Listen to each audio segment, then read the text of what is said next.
Hello friends, exam hall के YouTube channel में आप सभी का स्वागत है। जितने भी विद्यार्थी क्लास 10 की तैयारी कर रहे हैं उन सभी विद्यार्थियों के लिए ये वीडियो काफ़ी महत्वपूर्ण है। इस वीडियो में मैं आप लोगों के लिए लेकर आया हूँ क्लास 10 मैथ के 20 महत्वपूर्ण एमसीक्यू क्वेश्चन। तो देखिए, इसमें जितने भी क्वेश्चन हैं सभी क्या है, सब महत्वपूर्ण है। सभी क्वेश्चन जो है महत्वपूर्ण है और जो कि आपके बोर्ड इस साल मतलब कि 2023 बोर्ड एग्जाम में आने का फुल चांस है। ठीक है, तो इस वीडियो को आप लोग पूरा एंड तक देखिएगा ताकि आपका कोई भी क्वेश्चन जो है छूटने ना पाए। ठीक है, तो चलिए वीडियो को बिना देर करते हुए वीडियो को स्टार्ट करते हैं।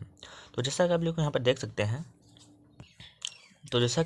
देख सकते हैं ये हमारा पहला क्वेश्चन और पहले क्वेश्चन में दिया गया है क्या, निम्नलिखित में से कौन सा सहअभाज्य संख्याओं का एक युग्म है। ठीक है, अब यहाँ पर आपको समझना होगा कि सहअभाज्य संख्या बोलते किसे हैं। ठीक है, तो सहअभाज्य संख्या उसे बोलते हैं जिसका HCF जो है एक होता है। ठीक है, कितना होता है, HCF जो है एक होता है।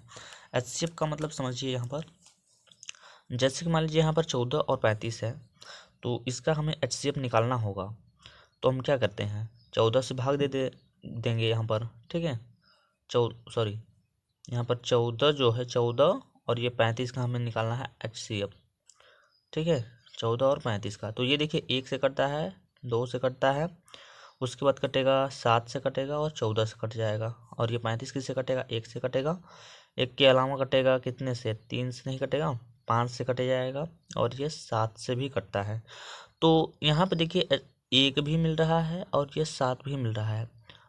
ठीक है, तो जिसके 1 से अधिक मतलब कि संख्यात्मक के रूप में मिलते हैं उसका HCF वो नहीं होता है। ठीक है, जिसका HCF केवल एक होता है। यहाँ पे देखिए ये 14 जो 1 से कट रहा है 7 से कट रहा है, तो ये HCF कहाँ से हो सकता है भाई, ये भी 1 से कट रहा है, ये 7 से कट रहा है, तो ये HCF ये नहीं होगा। जिसका HCF केवल एक होता है, जैसे कि मान लीजिए यहाँ पर 18 और 35 को देखिएगा, तो 18 जो है 18 और 25 को देखिएगा, ये देखिए ये 1 से कटेगा और 2 से कटेगा, 2 के अलावा ये 6 से कटेगा, 3 से भी कटेगा, 18 से भी कट जाएगा।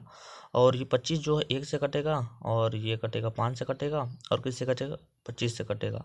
तो इसमें आप देख सकते हैं एक कॉमन यहाँ पर, एक कॉमन यहाँ पर, तो इसका HCF जो हुआ वो कितना हो मिल रहा है, एक। तो यही हमारा क्या हो जाएगा, ये हो जाएगा हमारा सहअभाज्य संख्या। ठीक है, आई होप आप सभी को ये समझ में आया होगा। मतलब आपका ऑप्शन नंबर जो थर्ड में दिया गया है यानी सी में दिया गया है वो हो जाएगा करेक्ट। ठीक है, अभी आपके लिए जो आपके बोर्ड एग्जाम का जो समय है लगभग बहुत ज़्यादा करीब आ गया है, तो अभी आप लोग अपनी पढ़ाई को एकदम कंटिन्यू बनाए रखें। ठीक है, तो चलिए अगले क्वेश्चन की ओर चलते हैं।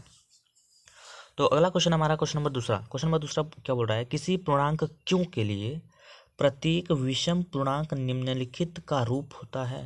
ये आपका है क्वेश्चन नंबर दूसरा। ठीक है, तो यहाँ पर देखिए आपसे पूछ रहा है क्या पूछ रहा है, विषम पूर्णांक पूछ रहा है, विषम पूर्णांक। अब ये 4 ऑप्शन आपके दिए गए हैं, अब उसमें हमें चूज करना है कौन सा होगा। तो देखिए पहला ऑप्शन नहीं होगा, दूसरा भी नहीं होगा, तीसरा भी नहीं होगा, होगा हमारा ऑप्शन जो करेक्ट होगा वो हो जाएगा ऑप्शन नंबर तीसरा, ओ सॉरी चौथा। आपको चौथा कैसे सही होगा उसको हम लोग समझ लेते हैं। तो चौथा ऑप्शन में दिया गया है क्या, 2 क्यों प्लस 1। आपकी सवाल में क्या बोला था, किसी पूर्णांक क्यों के लिए, मतलब क्यों जो है कोई भी पूर्णांक है, कोई भी संख्या है ले सकते हैं यहाँ पर 1 2 3 4। ठीक है, तो यहाँ पर इन संख्याओं को जब हम यहाँ पर पुट करते हैं तो हमारी जब वैल्यू है वो यदि विषम निकल के आती है तो यही वाला जो क्वेश्चन होगा, मतलब यही ऑप्शन आपका सही होगा।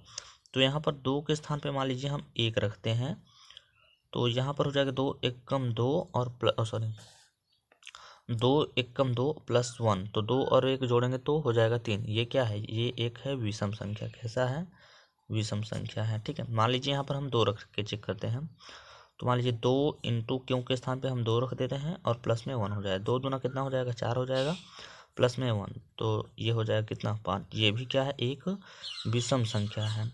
तो ये कंडीशन जो है हमारा यही फॉलो कर रहा है विषम के लिए, तो यही वाला जो है हमारा ऑप्शन नंबर फोर्थ वाला क्या हो जाएगा, करेक्ट हो जाएगा, यानी ऑप्शन नंबर आपका फोर्थ जो है करेक्ट हो जाएगा। ठीक, चलिए क्वेश्चन नंबर चौथे की ओर चलते हैं, तो सॉरी क्वेश्चन नंबर तीसरे की ओर चलते हैं। तो ये है आपका क्वेश्चन नंबर तीसरा। क्वेश्चन नंबर तीसरा क्या बोल रहा है, रेखाओं x इजक्वल टू 0 और 2x plus 3y equal to 12 का प्रतिच्छेद बिंदु है। यहाँ पर आपसे ये पूछ रहा है। ठीक है, तो सबसे पहले इस क्वेश्चन को ज़्यादा लगाने की ज़रूरत नहीं है, हम ऑप्शन से ही रिलेट करके यहाँ पर लिख लेंगे। तो देखिए यक्स की वैल्यू हमारा 0 है। यक्स यानी कि पहले आपने चतुर्थांश में पढ़ा होगा, क्या पढ़ा होगा आपने चतुर्थांश में पढ़ा होगा, सबसे पहले एक्स की वैल्यू लिखा जाता है, ठीक है। उसके बाद क्या करते हैं, वाई की वैल्यू लिखते हैं कुछ इस तरीके से, ठीक है। तो जिस ऑप्शन में 0 पहले होगा वही ऑप्शन का संभावना बन सकता है। इसमें देखिए जी 4 पहले है तो ये नहीं होगा हमारा आंसर, ये भी नहीं होगा, या तो बी हो सकता है या तो ये सी हो सकता है। यही दो कंडीशन बन रहा है। अब इसी में हम जो है इस यक्स को रख कर जो है इसको सॉल्व कर लेते हैं ताकि हमारा क्लियर हो जाएगा। तो देखिए यहाँ पर समझिएगा, तो यक्स की वैल्यू हमारा यहाँ पर कितना दिया गया है, यक्स बराबर हमें दिया गया है 0, और ये दिया गया है आपका पूरा समीकरण दिया गया है, कितना दिया है 2x प्लस में यहाँ पर है 3y बराबर में है 12। तो यहाँ पर लिखेंगे 2 इंटू एक्स की वैल्यू 0 दिया गया है, प्लस में हो जाएगा यहाँ पर 3y इज इक्वल टू हो जाएगा 12। तो 2 0 0 हो जाएगा यहाँ पर, पूरी तरीके से यहाँ पर ख़त्म हो जाएगा, और 3y बराबर में क्या हो जाएगा 12 हो जाएगा। तो y की वैल्यू यहाँ से निकालेंगे तो हो जाएगा क्या 12/3, 3 एक कम 3 3 चौके 12, यानी कि y की वैल्यू हमारा निकल गया 4, ठीक है। तो देखेंगे 0,4 वाला ऑप्शन हमारा जो है सही हो जाएगा। तो 0,4 इसमें भी है, 0,4 इसमें भी है, लेकिन ये पॉजिटिव है ये नेगेटिव है, तो हमारा पॉजिटिव आंसर आया है तो पॉजिटिव वाला आंसर सही होगा, ठीक है। यानी आप क्वेश्चन नंबर जो आपका बी दिया गया है वो हो जाएगा आपका करेक्ट ऑप्शन, ठीक है। ये ऑप्शन नंबर से हो जाएगा, ठीक है। तो चलिए क्वेश्चन नंबर चौथे की ओर चलते हैं। क्वेश्चन नंबर चौथा में देखिए क्या है। क्वेश्चन नंबर चौथा में बोल रहा है आपसे, दो संख्याओं का योग 8 और अंतर 2 है तो संख्याएं ज्ञात कीजिए, ठीक है। इस क्वेश्चन को हम लोग हल करने की यहाँ पर कोशिश करेंगे। तो चलिए इस क्वेश्चन को भी हम लोग हल कर लेते हैं। तो देखिए इसको किस तरीके से आपको हल करना है। सबसे पहले इसको तो मैं बिना लगाए ही हल कर ले सकता हूँ, क्योंकि यहाँ पर बोल रहा है दो संख्याओं का जो योगफल है वो 8 है। तो संख्या इसी ऑप्शन में से किसी में से हो सकता है। 6 और 2 को जोड़कर हम 8 ला सकते हैं, इसको भी जोड़कर। तो इसको मैं जो है आपको ऑप्शन से समझाने की यहाँ पर कोशिश करूँगा। तो देखिए यहाँ पर बोल रहा है दो संख्याओं का योगफल क्या है 8 है। मान लीजिए आप पहले ऑप्शन को लेकर चलते हैं, तो पहला और ये दूसरा यही दो संख्या है, इनका जब योग हुआ तो योग होकर आ गया कितना 8, ये तो ठीक है भाई आ गया। और क्या बोल रहा है अंतर 2 है, इन दोनों का अंतर मतलब घटाना, मतलब 6 में से आप 2 घटा दीजिए, कितना बचेगा यहाँ पर 4। ये गलत हो गया आपका ऑप्शन, क्योंकि यहाँ पर अंतर कितना है 2 है, लेकिन यहाँ पर अंतर कितना रहा है 4 रहा है, तो ये ऑप्शन आपका जो है पहला नहीं होगा। ऑप्शन नंबर दूसरे की ओर चलते हैं। तो यहाँ पर 5 और 3 को जब हम जोड़ेंगे तो ये जो है योग तो आ जाएगा 8, ठीक है, लेकिन अंतर भी आना चाहिए। अंतर के लिए हम क्या करते हैं, पहले मान में से दूसरे मान को घटाते हैं तभी अंतर निकलता है। तो 5 में से यदि हम 3 को घटा दें तो 5 में से 3 गया तो 2 बचे आएगा। यही हमारा जो कंडीशन जो है यहाँ पर फॉलो कर रहा है, दोनों को जोड़कर 8 हो रहा है और अंतर इसका 2 निकल रहा है। मतलब कि ऑप्शन नंबर आपका जो बी में दिया गया है वो आपका है करेक्ट आंसर, ठीक है। ऐसे क्वेश्चनों को आप लोग हल ना किया करें, ऐसे ही लगा दिया करें, ठीक है, ताकि आपका जो टाइम है थोड़ा सा बच जाएगा। यानी ऑप्शन नंबर आपका जो बी है वो करेक्ट हो जाएगा। आई होप आप सभी को ये मेथड जो है समझ में आ गया होगा, ठीक है। तो चलिए क्वेश्चन नंबर 5 की ओर चलते हैं। क्वेश्चन नंबर 5 यहाँ पर दिया गया है आपको, यहाँ पर क्या दिया गया है x² - 1 इज इक्वल टू 8 को हल कीजिए, ठीक है। तो यहाँ पर देखिए क्या करना होगा आपको। सबसे पहले जो समीकरण है, यानी कि समीकरण को देख लेते हैं यहाँ पर क्या दिया गया है। समीकरण में जो भी दिया गया है पहले उसको हम लोग देख लेते हैं। तो इसको आपको देखिए हम लोग इसको कैसे किस तरीके से हल करेंगे। वैसे क्वेश्चन काफ़ी आसान है। यहाँ पर दिया गया है x² - 1 और इक्वल टू में 8 दिया गया है। तो इसको लिख लेते हैं हम लोग। क्या दिया गया है, दिया गया है x² - 1 इज इक्वल टू दिया गया है क्या 8, यही तो दिया गया है, ठीक है। तो हम क्या करते हैं, पहले ये संख्या को हम पंचांतर करेंगे। तो यहाँ पर हो जाएगा क्या x² इज इक्वल टू में ये हो जाएगा, इधर पंचांतर करेंगे तो ये हो जाएगा प्लस में 1, ठीक है। तो x² बराबर हो जाएगा 8 और 1 हो जाएगा यहाँ पर 9 हो जाएगा, ठीक है। तो x बराबर ये स्क्वायर जो है इस संख्या में रूट लग जाएगा जब स्क्वायर हटाएंगे तो x बराबर होगा क्या, ये कितने का वर्ग है भाई, तो ये प्लस माइनस में 3 का वर्ग होता है। प्लस माइनस में कितने का वर्ग होता है, 3 का वर्ग। अब अपने ऑप्शन में चेक कर लेते हैं 3 है कि नहीं है, ठीक है। तो आप देख सकते हैं यहाँ पर आपके ऑप्शन नंबर 3 में यानी कि तीसरे में जो है सी में 3 हमारा दिया गया है, ठीक है। तो यही वाला ऑप्शन आपका जो है करेक्ट हो जाएगा, ठीक है। चलिए क्वेश्चन नंबर 6 की ओर चलते हैं। ये है आपका क्वेश्चन नंबर 6वां। देखिए क्वेश्चन नंबर 6वां में क्या बोल रहा है, यदि क्या बोल रहा है, यदि द्विघात समीकरण 3x² minus 6x plus k बराबर 0 के मूल समान है तो k का मान ज्ञात कीजिए। काफ़ी इजी क्वेश्चन है ये क्वेश्चन, आपके बोर्ड एग्जाम में 100% आएगा, ये आप लिख के ले लीजिए। ठीक है, तो सबसे पहले जो समीकरण दिया गया है उसको हम लोग देख लेते हैं। समीकरण में हमारा दिया गया है क्या, समीकरण में दिया गया है 3x² माइनस में है 6x और प्लस में है k बराबर है 0। ठीक है, इतना समीकरण में दिया गया है।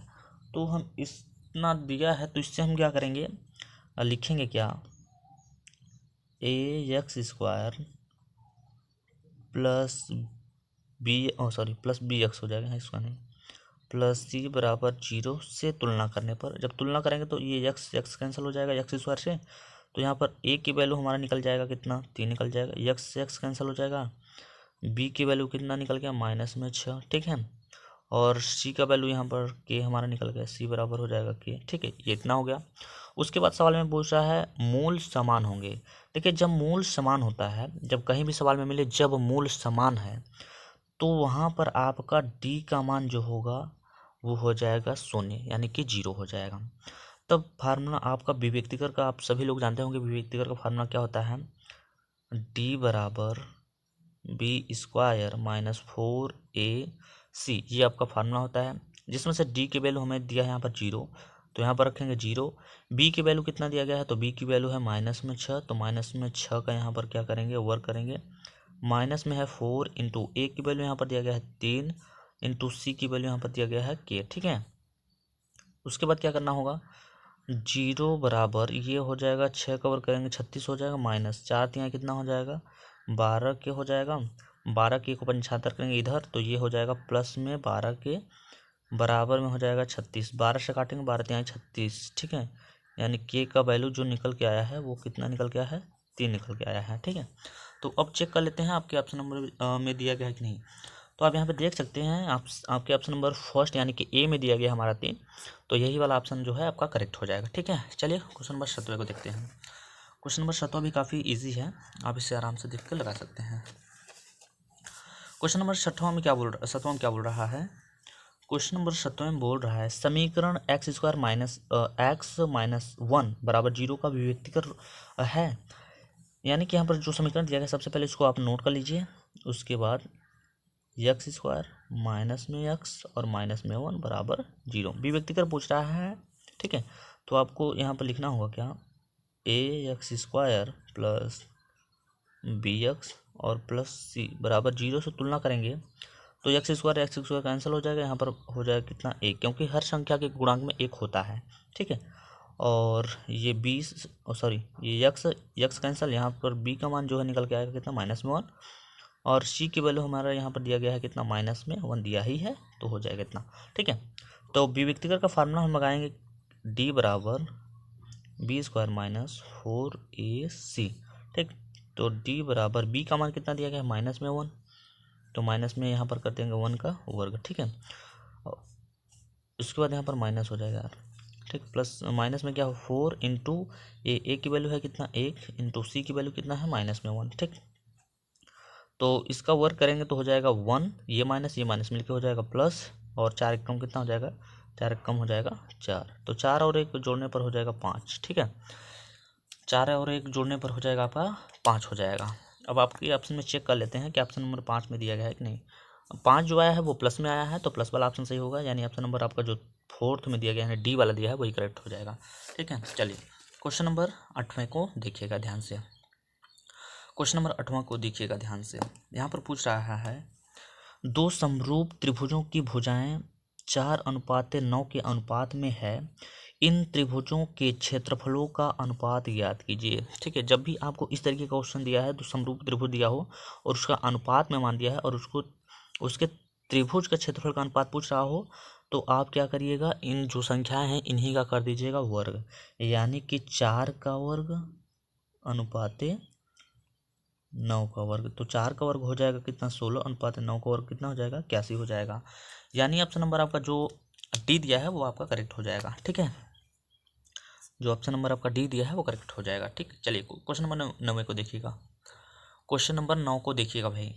क्वेश्चन नंबर 9 में पूछ रहा है बिंदुओं 5, 0 और अगला ब्रैकेट में है -12, 0 के बीच की दूरी ज्ञात कीजिए। तो आई होप आप सभी को बीच की दूरी का फार्मूला पता होगा।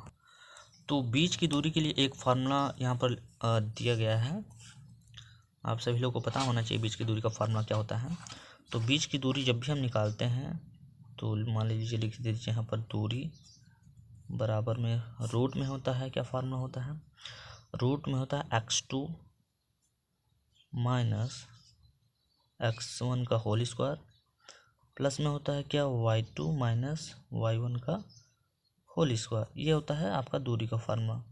अब आप लोगों को लग रहा होगा सर x2 ये क्या चीज़ है। तो देखिए यहाँ पर ये वैल्यू है, ये है x1 और ये है y1, और ये जो वैल्यू है ये x2 है और ये है y2। ठीक है, तो x2 सबसे पहले है, x2 का मान यहाँ पर कितना दिया गया है, -12 दिया गया है, तो -12 माइनस x1 का मान कितना दिया गया है, 5 दिया गया है, तो यहाँ पर 5 का वर्ग कर देंगे, प्लस y2 का मान कितना दिया गया है, तो y2 का मान है 0, माइनस y1 का मान कितना दिया है, तो y1 का मान है 0, तो इसका कर देंगे स्क्वायर। ठीक है, चलिए तो यहाँ पर माइनस में 5 माइनस में 12, तो माइनस में हो जाएगा कितना 17 का वर्ग हो जाएगा यहाँ पर। ठीक है, 17 का वर्ग हो जाएगा, प्लस ये तो पूरा कैंसिल हो गया, पूरा यहाँ पर 0 ही आएगा कुल मिलाकर। ठीक, तो ये हो गया। तो यहाँ पर आपका बच गया कितना, बच गया आपका ये देखिए, इसका वर्ग करेंगे आप, इसका जब वर्ग करेंगे तो यहाँ पर हो जाता है इसका वर्ग 289, मतलब 17 का वर्ग करेंगे तो 289 हो जाएगा, और ये कितने का वर्ग है, तो ये 17 का वर्ग है, यानी अब यही वाला आपका जो है आंसर करेक्ट होना चाहिए। तो अब चेक कर लेते हैं हाँ ऑप्शन में दिया गया है कि नहीं 17। ठीक है, तो आप लोग यहाँ पे देख सकते हैं आपके ऑप्शन नंबर डी में दिया गया है कितना 17, यानी आपका ऑप्शन नंबर जो डी दिया गया है वो करेक्ट हो जाएगा। ठीक है, चलिए क्वेश्चन नंबर 10वें की ओर चलते हैं। क्वेश्चन नंबर 10वें को ध्यान से देखिएगा भाई, समझिएगा। क्वेश्चन नंबर 10 को ध्यान से देखिएगा और समझने की यहाँ पर कोशिश कीजिएगा। क्वेश्चन नंबर 10 में दिया गया है sin 2a बराबर 2 sin a तब सत्य होगा जबकि a बराबर है, यानी कि ये जो मान यानी कि डिग्री में जो अंश दिए गए हैं वो a के स्थान पे हम कौन सा अंश लें जो कि दोनों कंडीशन जो है फॉलो करेगा। तो देखिए ऐसे कंडीशनों में हमेशा 0 वाला जो ऑप्शन है वो बेटर होता है, क्योंकि यदि मान लीजिए आप यहाँ पर रखते हैं sin 0 अंश, ठीक है, तो इधर भी पूरा 0 हो जाएगा। आपको समझाने की कोशिश करता हूँ यहाँ पर। फॉर एग्जांपल के लिए sin 2 इंटू ये 0 अंश ले लीजिए यहाँ पर, तो यहाँ पर क्या हो जाएगा साइन पूरा हो जाएगा 0 अंश, और sin 0 अंश का मान कितना होता है 0 होता है। यहाँ पर जब वही लेंगे तो यहाँ पर 2 इंटू sin 0 अंश का मान होता है 0, 2 का गुणा 0 करे हो जाएगा 0, यानी ऑप्शन नंबर आपका जो फर्स्ट है वही करेक्ट हो जाएगा, क्योंकि 0 अंश लेने पर ही दोनों कंडीशन बराबर होगा, नहीं तो अलग अलग माना जाएगा। तो यानी ऑप्शन नंबर आपका जो ए है वो करेक्ट हो जाएगा। चलिए क्वेश्चन नंबर 11 को देखिएगा। क्वेश्चन नंबर 11 काफ़ी सरल है, इसको आप लोग आराम से लगा सकते हैं। यहाँ पर आपको दिया गया है किसका tan का साइन का मान दिया है, किसका मान दिया है साइन का दिया है, तो यानी कि हो जाएगा साइन ए बराबर हमें दिया गया है 4/5 दिया गया है। तो tan का पूछ रहा है, किसका पूछ रहा है tan का, tan ए बराबर क्वेश्चन मार्क। ऐसे क्वेश्चन में आप सिंपल एक त्रिभुज बना लीजिए, त्रिभुज बना लीजिए भाई। मान लीजिए ये ए है, ये बी है और ये सी है। तो साइन थीटा बराबर लंब बटे कर्ण होता है, आप सभी लोगों को पता होना चाहिए, पता भी होगा। तो लंब का मान यहाँ पर 4 है, कर्ण का मान 5 है। जब आधार का मान निकालेंगे तो इसका वर्ग करेंगे और माइनस में माइनस में इसका वर्ग करेंगे, तो 5 बचे हो जाएगा 25 माइनस 4 चौक 16, घटाने पर आएगा कितना 9 जो कि कितने का वर्ग है 3 का वर्ग है। ठीक है, तो अब tan थीटा का मान निकालेंगे। tan थीटा बराबर क्या होता है लंब बटे आधार होता है, लंब का मान है 4, आधार का मान है 3, मतलब 4/3 आपका जो है वो करेक्ट हो जाएगा। ठीक है, 4/3 वाला जो ऑप्शन होगा वो करेक्ट हो जाएगा, यानी ऑप्शन नंबर जो डी में दिया गया है वो करेक्ट हो जाएगा। चलिए क्वेश्चन नंबर 12 को देखिएगा। क्वेश्चन नंबर 12 को देखिएगा भाई। क्वेश्चन नंबर 12 में बोल रहा है यदि 2 cos 3 थीटा इक्वल टू 1 तो थीटा का मान होगा। ठीक है, ये आपसे पूछ रहा है, तो चलिए इसको भी हम लोग समझ लेते हैं। तो यहाँ पर आपको दिया गया है 2 cos थीटा cos 3 थीटा, तो यहाँ पर दिया गया है 2 cos 3 theta is equal to 1 दिया गया है। तो पहले ये 1 को हम यहाँ नीचे लाएंगे, तो यहाँ पर हो जाएगा cos 3 theta is equal to 1/2, यही होगा।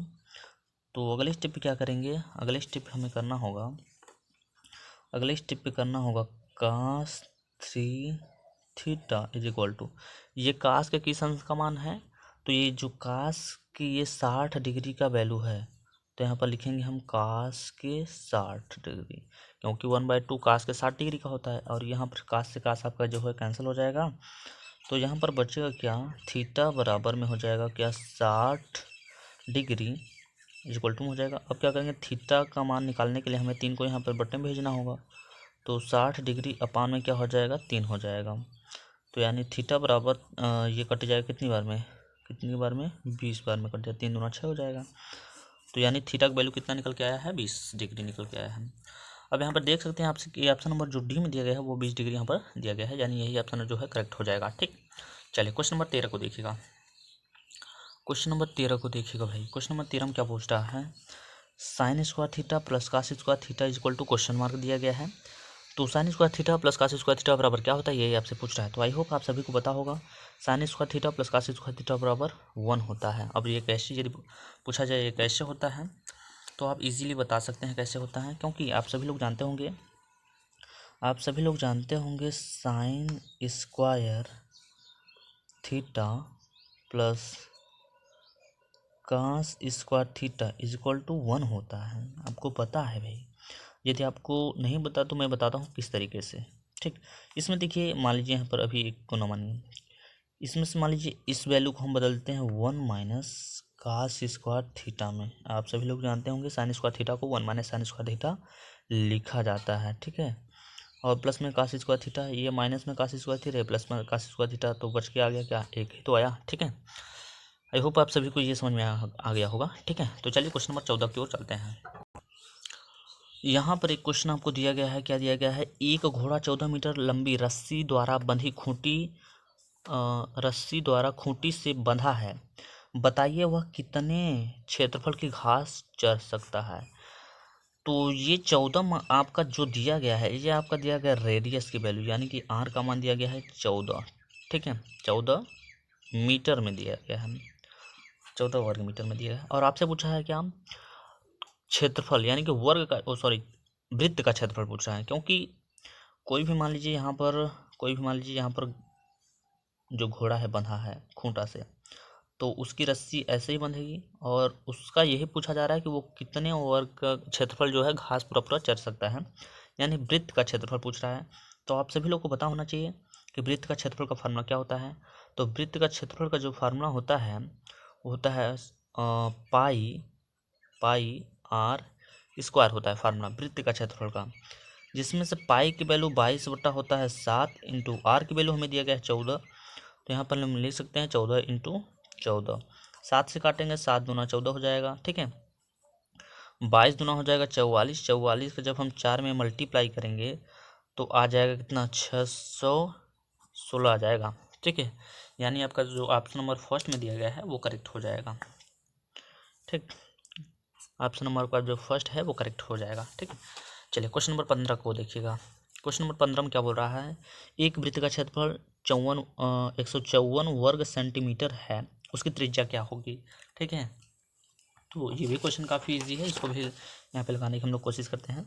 तो यहाँ पर आपको दिया गया वृत्त का क्षेत्रफल दिया गया है, वृत्त का क्षेत्रफल बराबर दिया गया है कितना, क्षेत्रफल यानी कि एरिया का मान हमें दिया गया है, क्षेत्रफल का मान दिया गया है, क्षेत्रफल बराबर 154 दिया गया है। ठीक है, और वृत्त का जो क्षेत्रफल का फार्मूला होता है वो होता है पाई आर स्क्वायर बराबर में 154 हो जाएगा। पाई की वैल्यू हमें पता है कितना, पाई की वैल्यू 22/7 होता है, इंटू में हो जाएगा क्या, R square is equal to 154। ठीक है, ये हो जाएगा। अब ये 22/7 है वो नीचे चला जाएगा, तो यहाँ पर हो जाएगा आर स्क्वायर बराबर 154 बट्टे में हो जाएगा, यहाँ पर हो जाएगा 22 बट्टे में हो जाएगा 7। ठीक है, अब अगले स्टेप क्या करेंगे, ये 154 जो है वही रहेगा, और ये जो 7 है वो चला जाएगा ऊपर इंटू के रूप में, और बट्टे में कितना है 22 है तो 22 लिख देंगे। ठीक है, अब 2 से यहाँ पर कटा लेते हैं, 2 से ये कटेगा कितनी बार में, 11 बार में कटेगा। और ये 2 से कटेगा कितनी बार में, 2 से ये कटेगा 7 बार में, और ये भी 2 से कटेगा 7 बार में। फिर काटेंगे 11 से कटेगा, ये 11 से कटेगा 1 बार में, और ये 11 से कटेगा 7 बार में, और हो जाएगा कितना आर स्क्वायर। आर स्क्वायर बराबर 7 सतह हो जाएगा कितना 49 हो जाएगा। इसमें लग जाएगा रूट, क्योंकि स्क्वायर है, स्क्वायर जब इसमें हटाएंगे तो स्क्वायर यहाँ पे लग जाएगा रूट यहाँ पर। अब आपको चेक करना होगा कि ये जो 49 है वो कितने का, 49 है वो जो कितने का वर्ग है, तो ये जो है 7 का वर्ग है। ठीक है, 7 का वर्ग है। अब आपके ऑप्शन में चेक कर लेते हैं कि 7 दिया गया है कि नहीं। तो आप देख सकते हैं आपके ऑप्शन नंबर बी में दिया गया है 7 सेंटीमीटर, यही आपका जो है करेक्ट ऑप्शन हो जाएगा। ठीक है, तो चलिए क्वेश्चन नंबर 16 की ओर चलते हैं। ये है आपका क्वेश्चन नंबर 16। क्वेश्चन नंबर 16 में क्या बोल रहा है, यदि एक वृत्त का परिमाप ठीक है, और क्षेत्रफल संख्यात्मक रूप से बराबर हैं तो उस वृत्त की त्रिज्या ज्ञात कीजिए। सबसे पहले वृत्त का परिमाप का जो फार्मूला होता है,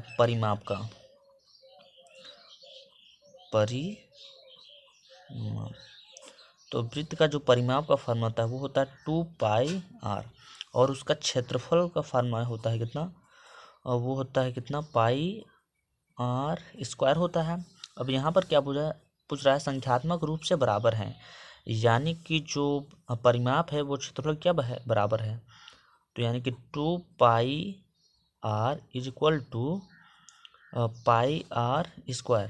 तो यह देखिए यहाँ पाई से पाई कैंसिल हो जाएगा, और यहाँ पे आर से आर कैंसिल हो जाएगा, तो यहाँ पर 1 आर बचेगा, यहाँ पर 2 बचेगा, और यहाँ पर 1 आर बचेगा, यानी आर की वैल्यू हमारा कितना निकल गया, 2 निकल गया। ठीक है, आर की वैल्यू कितना निकला यहाँ पर, 2 निकल गया, यानी ऑप्शन नंबर आपका जो ए में दिया गया है वो आ जाएगा करेक्ट आंसर। ठीक है, चलिए क्वेश्चन नंबर 16 को देखिएगा, 17 को। ठीक है, क्वेश्चन नंबर 17 को देखिएगा भाई, क्वेश्चन नंबर 17 को देखिएगा। 16 तो हमने कर लिया काफ़ी बेहतर तरीके से।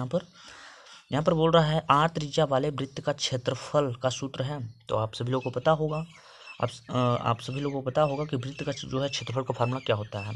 तो वृत्त का क्षेत्रफल का जो फार्मूला होता है वो होता है πr², यानी ऑप्शन नंबर आपका जो डी है वो करेक्ट हो जाएगा। ठीक है, चलिए क्वेश्चन नंबर 18 को देखिएगा। क्वेश्चन नंबर 18 को देखिएगा। क्वेश्चन नंबर 18 में दिया गया है, किसी वृत्त के केंद्र पर बने कोण थीटा वाले त्रिज्यखंड का क्षेत्रफल होगा। यहाँ पर आपसे सीधा सीधा त्रिज्यखंड का क्षेत्रफल पूछ रहा है। तो आई होप आप सभी को त्रिज्यखंड का जो है फार्मूला पता होगा। तो त्रिज्यखंड का जो फार्मूला होता है वो होता है θ/360 × πr², यानी ऑप्शन नंबर आपका जो डी में दिया गया है, ऑप्शन नंबर आपका जो बी में दिया गया है वो हो जाएगा आपका क्या, करेक्ट आंसर हो जाएगा। ऑप्शन जो है ये करेक्ट हो जाएगा, यानी ऑप्शन नंबर आपका जो ये वाला दिया गया है वो करेक्ट हो जाएगा। ठीक है, चलिए क्वेश्चन नंबर 19 की ओर चलते हैं। क्वेश्चन नंबर 19 में क्या दिया गया है, वेलन का वक्र पृष्ठ का सूत्र है। ऑप्शन नंबर फर्स्ट में दिया गया है πr²h, ऑप्शन नंबर बी में दिया गया है, यानी बी में 1/3 πr²h, ऑप्शन नंबर सी में है 2πrh, और ऑप्शन नंबर डी में है πrl। ठीक है, तो देखिए वेलन का वक्र पृष्ठ का जो फार्मूला होता है वो होता है 2πrh, यानी ऑप्शन नंबर आपका जो सी में दिया है वो करेक्ट हो जाएगा। ठीक है, चलिए क्वेश्चन नंबर 20 की ओर चलते। ये है क्वेश्चन नंबर 20 और इस वीडियो का लास्ट क्वेश्चन है। ठीक है, यहाँ पर पूछ रहा है 2,3, 9, 2, 9, 5, 9, 7, 9 का बहुलक है। तो आप सभी लोगों को पता होगा बहुलक में सबसे पहले आप समझिए बहुलक होता क्या है। बहुलक में जो संख्या ज़्यादा बार रिपीट करता है वही उसका बहुलक होता है। तो हम देख लेते हैं, यहाँ पर देख सकते हैं आप 9 एक बार यहाँ पर रिपीट हुआ है, एक यहाँ और एक यहाँ। टोटल 9 जो है 1, 2, 3, 4 बार रिपीट हुआ है, और इससे जो 3 है वो एक ही बार यहाँ पे दिख रहा है, 2 है यहाँ पे 2 बार दिख रहा है। ठीक है, तो 9 यानी कि आपका जो है करेक्ट आंसर हो जाएगा, यानी ऑप्शन नंबर आपका जो सी है वो करेक्ट हो जाएगा, क्योंकि 9 जो है यहाँ पर सबसे अधिक बार रिपीट हुआ है, यानी कि 4 बार रिपीट हुआ है, तो इसका बहुलक जो है वो 9 हो जाएगा। ठीक है, आई होप आप सभी को मैंने जितना भी एक्चुअली अगर 20 तक का क्वेश्चन समझाने की यहाँ पर कोशिश किया है वो सभी क्वेश्चन आपको अच्छे लगे होंगे और समझ में भी आए होंगे। ठीक है, तो इस वीडियो में बस इतना ही, मिलते हैं नेक्स्ट वीडियो में, तब तक के लिए जय हिंद, जय भारत।